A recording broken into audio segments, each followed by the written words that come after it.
Reggae interviews. Word sound power.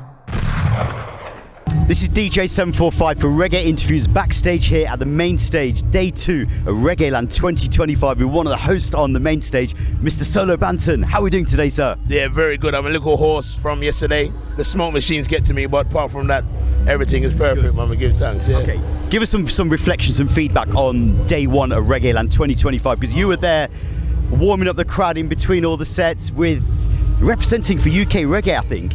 I think it's really important. I think it's a really important role to have somebody introducing the artist and just making the crowd feel nice in between the changeovers. You know what I mean? Because the vibes can dip if you've got nothing going on. I find it really annoying when I'm at a show and there isn't a compere, there isn't a host. You know what I mean? So it's a role that I take very seriously. You know what I mean? It's a role I take very seriously. Yesterday was amazing. The weather was amazing. You know what I mean? And every act was amazing. Like, yeah, it was really, really good day. Yeah. Really, really good day. And the crowd, the size of the crowd was amazing. You know what I mean? Yeah. I know I'm saying the word amazing, but yesterday was amazing. I don't know what else I could say. You know what I mean? It was amazing. Yeah. Now, we seem to be having like a resurgence in reggae festivals here in the UK. I think post-pandemic, we've had festivals like Reggae Land that have sort of come onto the scene. How important is it to preserve UK reggae via festivals like Reggae Land? I think it is extremely important because for some reason, and I think I'm going to say society as a whole, not just media, not just the big radio stations, but society as a whole, I think they take reggae for granted.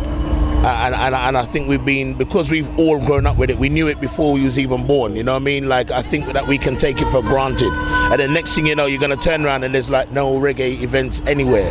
So I think it's really important that these kind of events, you know, are still here with reggae in the title and promoting reggae music. I think it's so important, very important, you know what I mean? Yeah, because I think that, you know, over the years, you know, reggae always kind of like gets that negative sort of connotations, negative press. And when I'm sort of looking at the amount of people that were here yesterday and today, and also the amount of artists, the caliber of artists is second to none.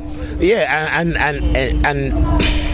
it gets that kind of negative press because the message is so positive and so unification. You understand what I mean? And of course, the powers that be don't want that, so then they give it this negative press, you know. And then people just walk around, oh reggae, you know. I remember it was like back in the day because we was giving out flyers. Remember, we used to have to give out flyers, you know.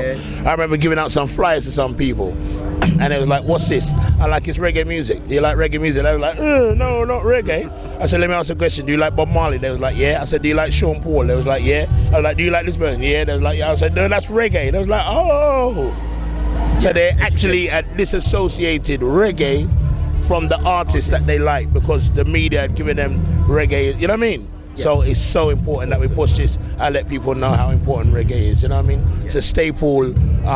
What's the word of your diet? You know, like a staple diet. You know what I mean? Exactly. Very important. Yeah.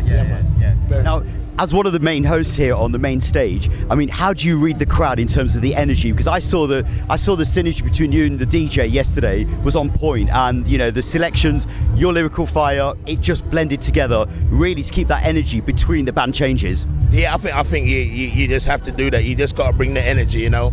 And I've always been a believer from back in the day when we used to play sound system. When I used to play sound system, I used to tell all of my guys in the sound, you know, when we're playing, we have to be dancing.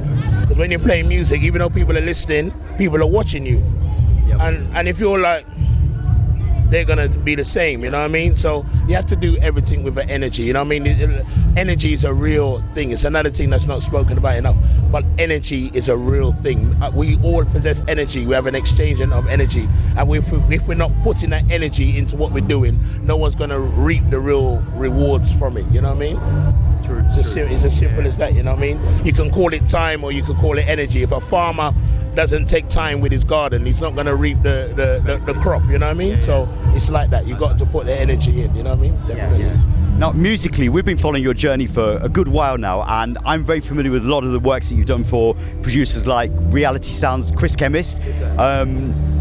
How did you sort of like navigate that pathway? Because I mean, in terms of producers in the UK, we don't have that same sort of like volume of producers as what we did, let's say 20, 30 years ago. So how do you as an artist now select which producers you want to work with in this day? Okay, so in the beginning, years ago, I've been very fortunate to work with many different producers. But again, I'm a music addict, you know, and so I like all style of music. So that enables me to work with different producers because I can appreciate different styles of music, you know what I mean, and different forms of music, you know what I mean. And so again, for me, it's a very important exchangement of energy. Now that we've become such a digital world, so many people want to do these kind of things via email, and I'm not really sending the file thing. Yeah, I'll send a file and do it, and then, you know, you can get a nice product from that, don't get me wrong, but you know, the best product is when me and you sit down in the studio together and we exchange ideas and put energy into the project. So I'm into that now, you know what I mean? So yeah.